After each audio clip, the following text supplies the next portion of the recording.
What? Right? It's so much easier. So much easier. Yeah. Hi, it's Andrew Huang. Oh, yeah. And as you can see, I'm with Rob today. Best buds for life. I want to learn a bunch of guitar tricks from you because there's so much stuff that I never bothered learning. Because when I was learning guitar, the internet barely existed. So you'd learn like maybe by reading about a technique. There were no video tutorials. I would go to the library as a 10-year-old and search for tabs of like Megadeth Holy Wars and then bring that printed copy home and then get really frustrated when I realized there's no way I can play that. Like that's a very vivid memory of mine. And so I'd like read about something like pinch harmonics and understand the basic thing you would need to do, but you know, none of the nuance of how to actually pull it off. What are we gonna learn today? Why don't you tell me? Yeah, okay, so we decided on what you wanted to learn was tap, slap, strum, pinch. We should like make a secret handshake around that. Yeah, that's cool. I can still start doing that. Here's what I would consider the most basic tap technique.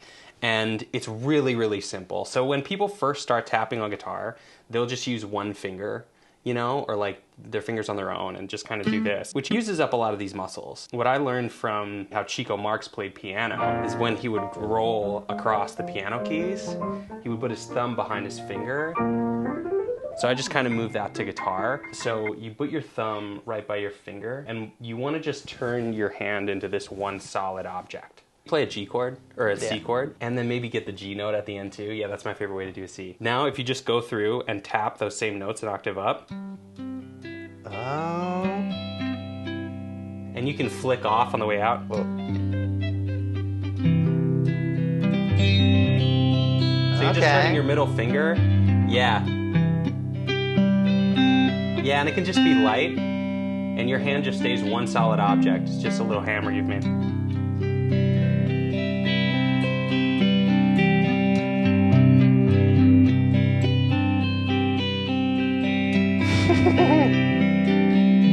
This is already making so much more sense than any other attempt I've ever made at doing this. Yeah, just turn your hand into a different shaped tool, and it's just a solid object, and then the muscles you're using are here. Rather than here. Which is such a thing with almost every instrument where you're like, whenever possible, use the larger muscle group. Yeah.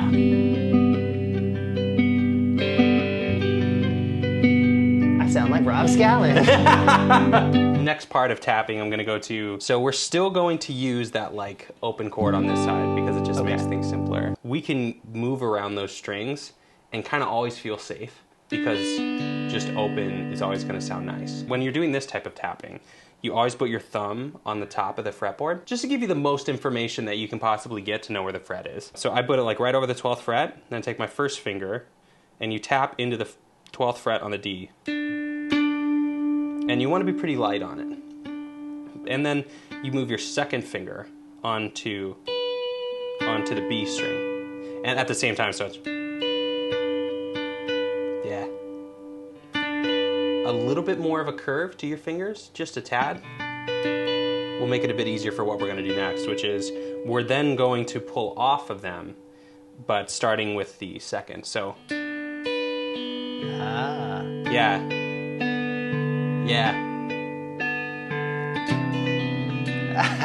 You remember this from tour? Yeah, and really like flick off the strings, and then you can move these chords around. Are you strumming with your thumb there? No, I'm just hitting these into the fretboard. Oh,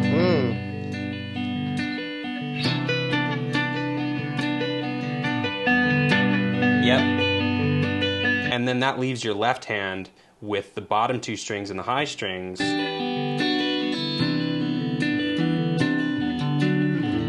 do that melody there. And once you get that down, like, this is just kind of that drone G. It's amazing to actually now understand what you've been doing this whole time. Because I've been hearing these songs just being like, I don't know what's going on. And I've heard this so many times, but to understand the mechanics of it makes it even cooler. Another thing I do a lot with that is you can move around these same strings just in that same key. They're like 12, 12, 10, 10, 9, 8, 7, 7. Yeah. And then I'll use that. Leave the open ones.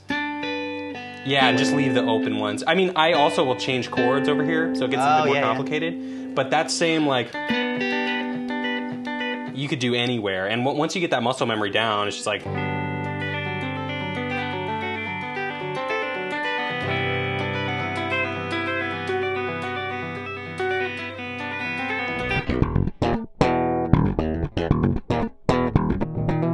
So on to slap. I'm excited to talk about this because this is what got me into being a musician. Like playing... Oh. Yeah. Interesting Slap origin bass. story. I saw slap bass and I just thought it was the coolest thing ever. Like, I need to be able to do that. For me, it was like, I saw it and I was like, that's the coolest thing ever. And then I was like, my thumb hurts. Yeah. And I just stopped. So there's a lot of different ways that you can do it, but I'm just going to show you the way that works for me. The most important thing is to stop the notes that you don't want to play. Usually where I'm at is I have my first finger around here, and it's just lightly muting the top 3 strings. And then my other fingers are muting the lowest, so I can open it up like a piano. Okay. That way you can just hit every string. People could be throwing stuff at you, and you're not going to hear a note you don't want to hear. Actually, could I take the bass from you? So then we're going into the actual slap, or thumping and popping. Again, kind of turn your hand into just a solid object. It's just like, now instead of it being this hammer, it's this hammer, and it just kind of stays there. It's more of a flick of the wrist and the forearm. It's not actually using the thumb. Again, your hand is just a solid object. And I have it at about this angle, and you strike through the string on the low E, and then you rest on the next string, ideally. Ooh. And you really hit the crap out of it. Like, not a lot of pressure. Like, you don't want to feel fatigue in your arm, but because you're swinging this solid thumbs up hand into it, you're going to get a lot of power. And you kind of want it to smack against the fretboard. The flick of the wrist, and you really see where that callus is on my thumb? You hit it there. That's the slap callus. Yeah, the slap callus. And then slap bass is so percussive, it's a lot of dead notes. Most of what you're playing is dead notes, which is when you're hitting the strings but you're not getting like a solid note. And so you get that by hitting the thumb into it. And then on the left hand, you have that same move that's getting you a dead note. Right. And then you have the pop, where you take your middle finger or your first finger, whichever one's more comfortable for you, and you put it underneath a string and you smack it into the fretboard. And it's kind of like a snare drum sound.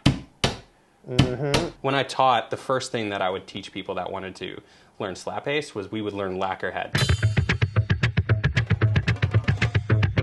which is just those 3 dead note sounds. And then this is also another reason why you usually put it through a lot of compression, so that the volume of this is a similar volume to smacking it with your thumb. Yeah. So it's thumb, left hand, snare, left hand. In this Am I thinking about keeping the hand off for when I'm doing the low string? For this particular song, just mute all 4 strings, because there's no notes. Oh, yeah. This riff has no notes to it. This also takes a long time to get used to. This is what's feeling the most unnatural to me. Yeah. Like, not only is it the off beats, it's my left hand, it's a different weird. move than you often do. Whoa, okay. And it's Like way this quieter. part, if I do on my own, I can get down. Yeah. Yeah. That's lacquerhead. Ooh. Yeah. My brain is working so hard right now. I think if we can get something with that and just the low E, and see where you want to go from there, that's a lot to learn about slap bass in a day. And then if I could have the bass, let's see which way are we gonna go. It's very, very common to play a note like the low E and then play the octave. 2 frets to the side, 2 strings up. And then more complication. Right. So wait, which way do we go? Yeah. Okay. When I'm resting here, am I lifting off at the same time as this mute comes on, I guess? Yeah.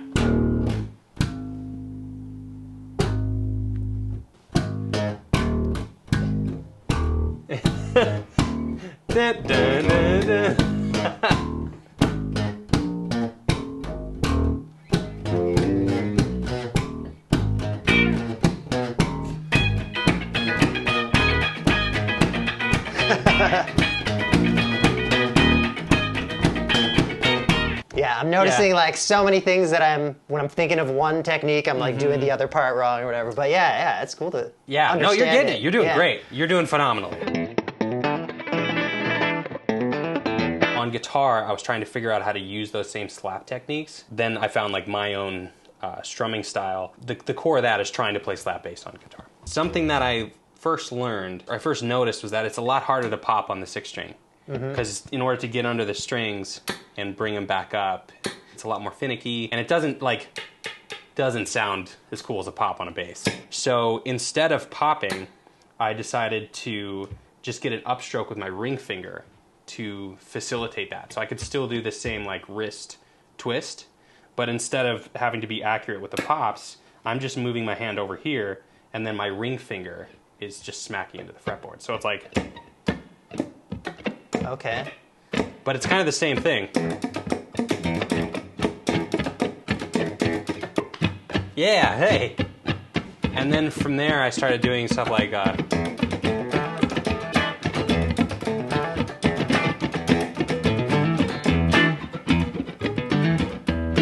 yeah.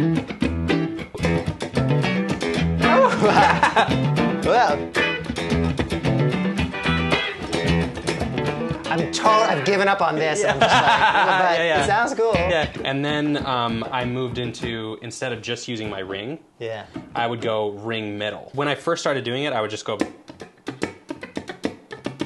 just between that two, and then right there I'll add it in. Whoa. And then I started like really incorporating it.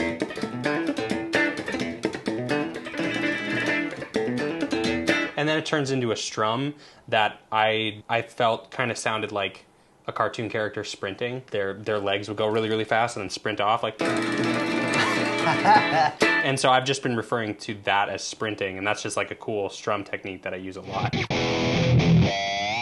As you know from your harmonic series video, which I found so fascinating, harmonics are such a huge part of what makes every instrument sound like that particular instrument. On guitar, especially electric guitar, you're really able to manipulate those a lot. So just for people that aren't aware of harmonics, the main frequency is just vibrating from here to here. And you can see it in the string, that in the middle, it's moving the most. If you think of people like jumping rope. If you put your finger at exactly the middle of the string, which is the 12th fret, that's why it's an octave, you put your finger right over that to put a node there. So right here, the string isn't vibrating at all.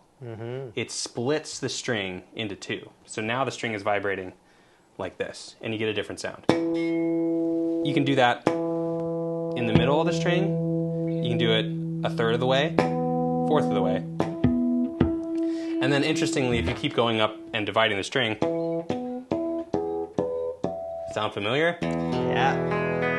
E major. So the first way to get a harmonic, which I know you already know, is to just put one of your fingers over one of the strings and right over the fret, just barely touching it. And then go up to the 7th to get it as well. And the more you divide the string, the louder you're going to need to pluck to get the same volume. You can also do it this way as well. You can divide the string, you know, also in this direction. We'll explore that a little bit later. The next thing I want to explore is harp harmonics, which is where you're going to do both with your right hand. Okay. This is a really, really cool one I use a lot, particularly if I want to extend the end of a song. This is something that I'll do. So instead of getting the node with your left hand and then plucking with your right, you're going to use your first finger to get the node, just put it right over that point, and then pluck with your thumb. Yeah, it's a little finicky at first.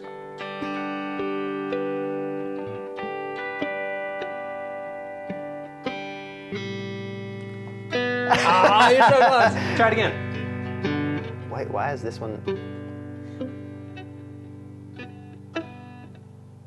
It could also be the pickup that you're on. When you divide it into 3, you have a node here and here, right? Node here. And then if you divide it into 4, you have a node here, here, and here. So once you start dividing it into the 5th fret and up, that node can get over the neck pickup. So you have to be on the bridge pickup to hear every single harmonic.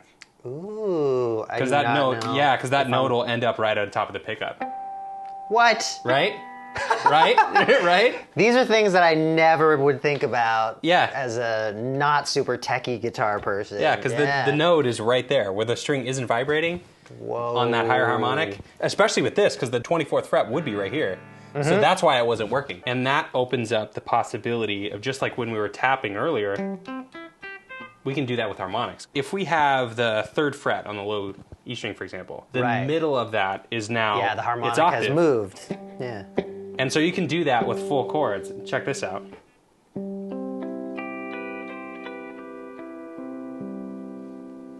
And you can do that 12 frets up, or 7 frets up, or 5 Yeah. frets up. And then you can get, you know, the...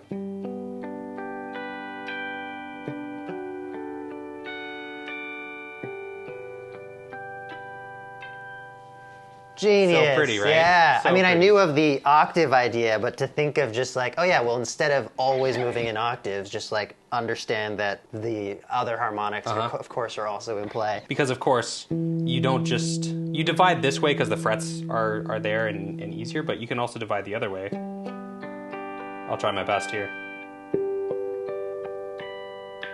Yeah. Wait, so just like getting the spacing, even though you're not on top of frets. Yeah, so you're- oh my imagine, God. like the octave starts here. If I can visualize where the G chord would be. I didn't get... There it is. Whoa. Okay, wait. So, like, But it would be a lot easier to just go up 5 frets and do it here. right. And then you have, you know, handy markers. I'm getting a few of them, but there's no way we'll be here forever if I try to get Yeah. them all. If I'm ending songs, it's a cool way to end songs, and it's just really pretty. Another harmonic thing that I really like is you can just slap harmonics. Like if you do a G, you can just slap over that 12th fret and get it. And maybe I'll mute the other one, so it's just the. You can, yeah, just use this chord shape. Get rid of this guy. Yeah. Just use that chord shape to mute the other strings, and then Oh, just slap yeah. right over the 12th, the 7th, and the 5th. Yeah, like that's a really cool trick. Yeah, and you can do it with full chords too. Like that's what brings us to pinch harmonics. So give me a ton of distortion, Let's please. get Yeah. our distortion. This is one of my favorite guitar techniques ever. And once you learn it, if you're like a metal player, you annoyingly like never stop doing it. The noise gate was kind of catching that one. Catching the noise gate. Yeah, we got gate less. You always want a noise gate when playing super, super high distortion, but pinch harmonics is the one part where like it can get in the way. So you want the noise gate to just be enough to catch the static noise, but not enough to get rid of it. Distortion takes whatever signal you're putting into it and just brings it to full volume. So anything that's there, it'll bring up. So that allows you to divide the string into much smaller segments and get higher, squealier notes. You're able to do that. But what you're doing there is you're dividing the string into, you know, more than just half or 3, 4, but you're doing it on this side. And part of that just comes down to like feel and knowing your instrument and muscle memory, because these notes are in very particular spots on the string. Yeah. You have to be on the bridge pickup for these to work most of the time. And what you're doing is you're plucking the string with the pick, smacking the string into the thumb, like that. Yeah, so, and it's just one movement, and then you get off of it. So it's Hey! Yeah. Pinch harmonics are a lot easier. The further down you are on the string, the bigger those gaps are going to be. Yeah. Also, the lower string you're using, the easier it's going to be to get a pinch harmonic, because it's really easy with the higher strings to pinch it too much and mute it. Like, you can do that, but it's a lot harder. Yeah. Because you need to be a lot more precise to get the note without muting the string. But on the lower strings, it's a lot easier. Normally when I'm using my pick, I'm kind of like that. And when I go into pinch, it's kind of like, it almost feels like I'm pinching the pick. I don't know if that's why it was called that, or if you're pinching the string or whatever. But like, you're getting it kind of closer, and you're just plucking through and having it just smack into your thumb at that node. And it's one motion.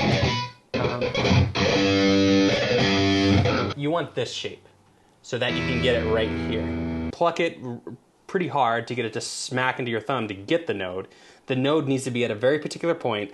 Then your thumb needs to get off it right away to not get in its way. Also, because these harmonics are so low in volume and distortion is just bringing everything up, there can't be any other noise. So Yeah. if any of the other strings are vibrating at all, or if there's any other noise that's going through here, the pinch harmonic will get lost. It needs to Yeah. be the only thing in the signal. Pinch harmonics are almost always used with vibrato or a slide, that type of thing.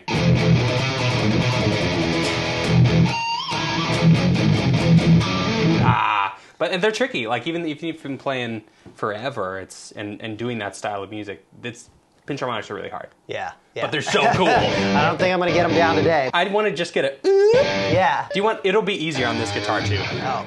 One of the signs to me of like a really, really great metal player is their ability to do pinch harmonics. If you can quickly go from like chug chug to just a clean pinch, like that shows a tremendous amount of control. Oh. Hey. Yeah. We just need, as soon as we get a. It's like when I get it right, like it all lines up, it feels so good, but I can't replicate it too readily. And then you just need to bend up. Yeah! Think about this context as well. You're in a metal band. Their venue's going nuts. People are like jumping on stage. You're jumping around, and you have to do that. I know. Like it's like my respect for all guitar players in that genre just shot through the roof. Yeah. Like, wow. All right. I think you can get one better. Ooh. Yeah. Okay. Yeah, I think you get one. And really pluck the string if you can. Yeah! Yeah! Great job, man. Thanks Great so work. much, man. It was so much easier learning all of these things from the slight bit that I had already kind of started to learn any of them. It made no sense to do it without an actual teacher, and I think that's the biggest difference with learning an instrument. My supreme pleasure. Yeah. All right. So subscribe to Andrew if you're not subscribed to this channel already. Yeah, And Rob has the most incredible guitar, but also just all kinds of instruments and music techniques channel. Well, thanks, bud. Check that out. And Rob has his line of signature guitars as well. Just no biggie. See you Thanks for next watching, time. everyone. We appreciate you. Tap, slap, strum, bitch.